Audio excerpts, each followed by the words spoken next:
বৌকুৰ গাঁত ফুটাত বন্যহস্তীৰ তাণ্ডৱ, চাৰিটাকৈ পৰিয়ালক ঘৰ দুৱাৰ ভাঙি তহিলং কৰে বন্যহস্তীৰ জাকটোৱে। বন্দাপৰা বনাঞ্চলিক কাৰ্যালয়ৰ অন্তৰ্গত বৌকুৰ গাঁত ফুটাত বন্যহস্তীৰ তাণ্ডৱ। নিশা গাঁত ফুটা গাঁৱত খাদ্যৰ সন্ধানত প্ৰৱেশ কৰে বন্যহস্তীৰ এটা জাকে। চাৰিটাকৈ পৰিয়ালৰ ঘৰ দুৱাৰ ভাঙি তহিলং কৰে বন্যহস্তীৰ জাকটোৱে।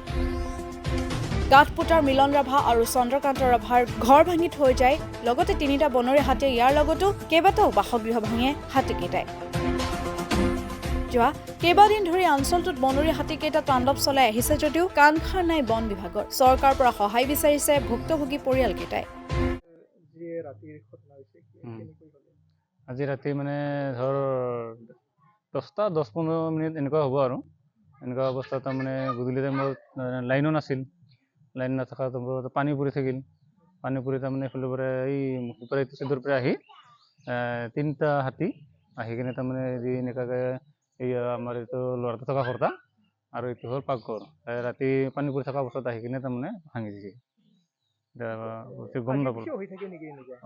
আগে পিছে এনেকুৱা হোৱা নাছিল, কিন্তু যদি ইপিনেদি পাছপিনেদি যায় আৰু ইপিনেদিও হয় আগপিনেদি যায়, এনেকৈ সোমোৱা নাছিল আৰু খালি মানে সুমি আহি মানে প্ৰথমত ঘৰকেইটা ভাঙি গ'ল।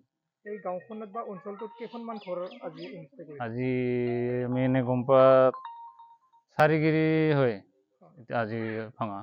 বাকী মোৰ বেছিকৈ অনিষ্ট কৰিল, ক্ষতি কৰিল আৰু মোৰ নাম মিলন ৰাভা। আৰু বাকী ঘৰ আছে চন্দ্ৰকান্ত ৰাভা আৰু হয় অনন্ত বড়ো। চিকতা নহয় গাদুকদাৰে হয় এই কেইঘৰ মানুহৰ। আৰু নেপালী গিৰি আছে চম্বু বুলি কয়, তাহাঁতৰো মানে অলপ ভাঙি যায় বুলি গম পাইছোঁ। বন বিভাগৰ লোকে আহি খবৰ দিছিল। বন বিভাগৰ খবৰ লোৱা নাই, আমি খবৰ দিছোঁ। এতিয়া সিহঁতৰ মানে বৰ্তমান আহিব ওলাইছে বুলি মোক লগত ফোন মাৰিল। এতিয়াহে আহিব ওলাইছে। ৰাতিৰ ভিতৰত তেওঁলোকে অহা নাই? নাই, ৰাতিৰ ভিতৰত অহা নাই আৰু ৰাতি আমি কলো কৰা নাই। সেইকাৰণে এই পুৱাহে খবৰটো দিলোঁ সিহঁতক। ৰাতি এতিয়া আহিব ওলাইছে বুলি কৈছে সিহঁতে। চৰকাৰক কি অনুৰোধ কৰিব? যিখিনি মোৰ ক্ষতি হৈছে সেইখিনি যাতে চৰকাৰে প্ৰমাণ কিবা নহয় কিবা সহায় কৰিলে ভাল পাম আৰু। এইটো এটা দুৰ্ভাগ্যজনক কথা। আমি বহুদিনৰ পৰা লক্ষ্য কৰি আছোঁ আৰু শুনিও আছোঁ যে অসমত হাতী মানুহৰ সংঘাত, হাতীয়ে অসমত বহু মানুহৰ ঘৰ ভঙা, সম্পত্তি ধ্বংস কৰা এনেকুৱা ধৰণৰ কাৰ্য চলিয়ে আহিছে। যে আমাৰ এই গাধুপুটা অঞ্চলতো মোটামুটি হাতী সোমাই ওলাই যায়। আজি বহু বছৰ ধৰি তেনেকুৱা ধৰণৰ কোনো ক্ষয় ক্ষতি হোৱা নাছিল।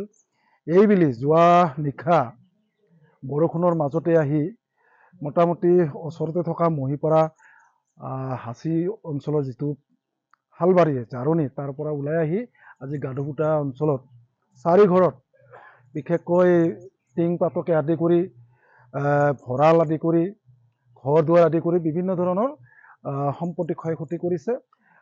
সৌভাগ্যক্ৰমে মানৱ সম্পদ কোনো ধৰণৰ ক্ষয় ক্ষতি নহ'ল, যদিও ঘৰ ভঁৰাল আজি যথেষ্ট ক্ষতি কৰিছে। পকী ঘৰৰ নিচিনা ঘৰ ভাঙিছে, টিংপাত বহু ক্ষতি হৈছে। আৰু খেতিপথাৰত মই দেখিলোঁ, খেতিপথাৰতো নতুনকৈ যিখিনি মানে খৰালি খেতি কৰে সেই খৰালি খেতিখিনিকো ইতিমধ্যে খাই তহিলং কৰিছে আৰু যথেষ্ট ক্ষতি হৈছে। এই ক্ষেত্ৰত মই ভাবোঁ, মই নিজে এজন ৰাভা হাছং স্বায়ত্তশাসিত পৰিষদৰ সাধাৰণ পাৰিষদ হিচাপে, চাৰিটা সমষ্টিৰ পাৰিষদ হিচাপে মোৰ ফালৰ পৰা যিখিনি কৰ্তব্য বা প্ৰতিবেদন ৰাভা হাছং অট'নমাছ কাউন্সিলক নিশ্চয় অৱগত কৰাম। আৰু বিভাগীয় বন বিষয়াৰ জৰিয়তে হওক বা অসম চৰকাৰৰ জৰিয়তে হওক যেনেধৰণে নীতি নিয়ম আছে সেই নীতি নিয়মৰ জৰিয়তে আমাৰ প্ৰতিবেদনটো আমি দাখিল কৰিম। মই ভাবোঁ আমাৰ প্ৰতিবেদনৰ ওপৰত ভিত্তি কৰি কিবা চৰকাৰীভাৱে সহায় সহযোগিতা কিবা আগবঢ়াব পাৰে নেকি, এইখিনি মই যথেষ্টখিনি চেষ্টা কৰি চাম। আৰু নিশ্চয় ক্ষয় ক্ষতিৰ পৰিমাণটো মানে হিচাপ আকাৰত লৈ ক্ষতিপূৰণ দিয়াৰ কাৰণে চৰকাৰক মই আহ্বান জনাম।